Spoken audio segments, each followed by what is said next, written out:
Charles Leclerc breaks his Monaco curse and dedicates his victory to his father. Horner calls out Mercedes for strange strategy, and Esteban in big trouble after reckless move. Let's get straight into the latest F1 news. Charles Leclerc ended his long-standing Monaco jinx by successfully defending his first-place position in 2 starts to win a thrilling race against McLaren in a Monaco Grand Prix interrupted by a red flag. The race was halted after the opening lap due to a collision between Sergio Perez and Kevin Magnussen. Perez's Red Bull car crashed nose-first into the Armco barrier with such force that it caused significant damage to both the barrier and his RB20. The Monaco Grand Prix has always been notorious for crashes and predictable processions. Starting from pole position, Charles Leclerc made an impressive start while his teammate Carlos Sainz immediately seized the opportunity to challenge Oscar Piastri for second place. However, Sainz's attempt resulted in a front left puncture after colliding with the McLaren, forcing him to face the wrong way on an escape road. Farther behind, there was a major incident as Sergio Perez was hit by Kevin Magnussen on the uphill section, causing his car to shoot directly into the Armco barrier. Both Haas drivers then unintentionally collided with Perez's car, causing severe damage and scattering debris across the track. Thankfully, Perez managed to climb out of his wrecked RB20 unassisted while officials red-flagged the race. It was expected to be a considerable delay due to the damage sustained by the Armco barrier. Upon reviewing replays of the first lap, it was evident that Esteban Ocon attempted an overtaking maneuver on Pierre Gasly before turn 8, just prior to the tunnel. In doing so, Ocon clipped his teammate's wheel, causing his car to go airborne and prematurely ending his race. Race control granted Carlos Sainz a second chance by announcing that the race restart order would be based on the location of safety car 2 on the opening lap. Leclerc, Piastri, Sainz, Norris, Russell, Verstappen, Hamilton, Tsunoda, Albon, Gasly, Stroll, Ricciardo, Alonso, Sargent, Bottas, and Zhou. Leclerc, Piastri, Sainz, and Norris decided to switch from medium Pirelli tires to hard compounds.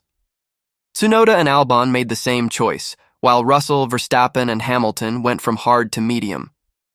The second start was clean and incident-free, occurring on what would have been the 3rd lap out of 78. Leclerc held the lead, followed by Piastri and Sainz. However, true to Monaco customs, either crashes or processions tend to dominate. On lap 6, Russell was advised to back off from Norris to preserve his tires, to which he expressed his displeasure, threatening to enter the pits and let them all pass if he had to slow down. Verstappen, who was 12 seconds behind the leader on lap 10, was confused by Russell's decision and assumed it was related to tire management. Leclerc engaged in a cat-and-mouse battle with Piastri while skillfully maintaining his lead, with Sainz and Norris in close pursuit behind them. The top 4 drivers raced side by side and were separated by only 3 seconds. Sainz wondered aloud if Leclerc was intentionally trying to manipulate the pace. After completing 25 laps, Leclerc increased his speed to distance himself from Piastri, who, in turn, widened the gap between himself and Sainz. Norris reported tire wear to his team at McLaren, who assured him that Sainz's tires were experiencing graining while his own were merely abrasions. Ferrari complimented Leclerc on his excellent tire management. Meanwhile, Verstappen continued to battle between the 2 Mercedes drivers, finding himself surrounded by them. At the halfway point, he summarized his frustration by saying, "This is really boring. I should have brought my pillow."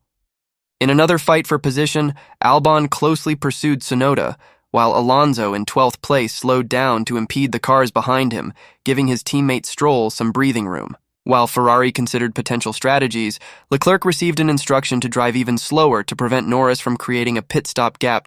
If you are enjoying the video so far, please leave a like and subscribe to the channel. I have a big F1 merch giveaway I'll be doing when we get to 1,000, so be sure to be subbed. Alpine team manager Bruno Famin was deeply angered by Esteban Ocon's aggressive maneuver on Pierre Gasly during the first lap of the Monaco Grand Prix. Ocon attempted to overtake Gasly on the inside at the Portier corner, but the move resulted in a severe collision that forced Ocon out of the race as his car was sent flying through the air.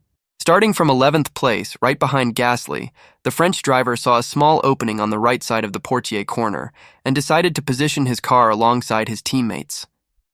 As Gasly navigated the corner, He found himself with limited space on the outside, leading to contact between Ocon's left rear tire and Gasly's right front. The impact caused Ocon's car to become airborne and crash down heavily, damaging the suspension and ultimately forcing him out of the race. Although the race was stopped shortly after due to a scary crash involving Sergio Perez and the two Haas drivers, Ocon's fate had already been sealed.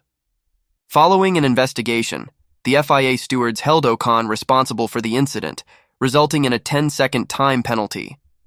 However, since Ocon was unable to continue racing due to the collision, the penalty was converted into a 5-place grid drop for the upcoming Canadian Grand Prix. With one of their drivers eliminated as a consequence of the incident, Alpine team manager Bruno Famin expressed his disappointment in a brief interview with French TV channel Canal+. He hinted that there might be repercussions for Ocon's reckless action, emphasizing that such incidents were not what they wanted to witness. Famin mentioned that a firm decision would be made, and the necessary consequences would be drawn. He pointed out that launching an attack with zero room for his teammate on the first lap at Le Portier was completely inappropriate, particularly when they were not even competing for a podium finish. Ocon took to Twitter to apologize for his actions, acknowledging that the gap he aimed for had been too small and expressing his regrets to the team. He also assured the media, including PlanetF1.com, that he was physically fine after the harsh landing and acknowledged his error in judgment. Ocon confirmed that his gearbox had suffered the most damage and that it would have been unlikely for him to continue racing even if he had managed to reach the pits during the red flag period. Although he had yet to speak with Famin about the incident, he acknowledged his teammate's misjudged maneuver, highlighting the intense competition and the high stakes involved in trying to secure a top 10 position. Ocon's contract with Alpine will expire at the end of the 2024 F1 season. Recently, the French driver has been keen to emphasize his association with Mercedes, possibly indicating his interest in the vacant seat at the team. Alpine's reserve driver is Australian racer Jack Doohan, while Mick Schumacher remains a viable option with a valid F1 super license. Lewis Hamilton attributed his defeat in Monaco, qualifying against George Russell, to Russell's utilization of Mercedes' recently developed front wing. Yet, Jenson Button suggests that it was a collaborative decision as Hamilton chose not to take the risk of using the wing during qualifying. In the qualifying session of the Monaco Grand Prix, Hamilton secured the 7th position, while Russell finished ahead, landing in 5th place with a slim 0.08 second gap separating them. Hamilton associated the performance gap between him and his teammate to Russell making use of Mercedes' new front wing. Due to the team only having one wing ready in time for the Monaco Grand Prix, this led to the difference in their qualifying results. After qualifying, Hamilton mentioned, "Considering that George had the upgraded component, I expected it to be challenging to surpass him in qualifying. Nevertheless, it's great to witness the introduction of upgrades. I'm already aware that I'll automatically lose 0.2 of a second during qualifying. It's definitely frustrating." Hamilton expressed that he does not foresee outqualifying George, especially this year. Nonetheless, he emphasized the importance of persistently pushing forward and performing strongly in races. When asked about the reasons behind his decision, he responded with a smile, saying, "We'll see." However, Jenson Button believes that Hamilton's remarks shouldn't be interpreted as showing favoritism towards Russell. Based on the information they have received, Button explained that both drivers were given the option to use the front wing, but Hamilton declined the opportunity. Button shared with Sky F1, "As far as we know, they mutually decided on who would use the front wing. Hamilton didn't want to take the risk of starting at the back due to potential damage to the new component in case he used it during qualifying. The race requires a different component." Considering the potential for favoritism, given Hamilton's upcoming departure from Mercedes at the end of the season to join Ferrari, Naomi Schiff, a former W Series racer, believes that this presents a new challenge for Hamilton. Schiff stated, "Lewis hinted at it, that George has a new component on his car, which I find quite interesting. Lewis has been the team's #1 driver for many years, and he is currently the most successful driver in Formula One." The psychological aspect of not being the favored driver must be uncharted territory for Lewis. I imagine it's a difficult situation to accept, although I'm sure he understands the circumstances. Nonetheless, we must acknowledge George's impressive performance. not only due to the component on his car, but also considering his issues during practice and the limited laps he completed. Mercedes' trackside engineering director, Andrew Shovlin, confirmed that both drivers will have the upgraded wing for the upcoming race in Canada, stating, "We'll equip both cars with the new wing for the race in Montreal."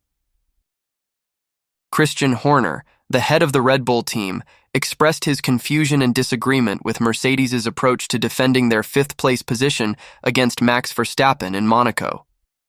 He criticized their strategy as defeatist and stated that he didn't quite comprehend their actions.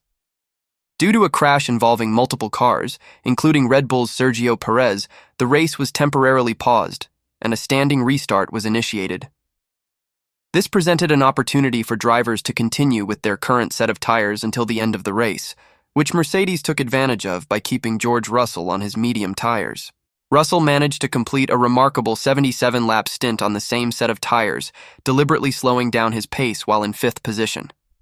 Meanwhile, Verstappen made a pit stop and quickly caught up to the back of the Mercedes.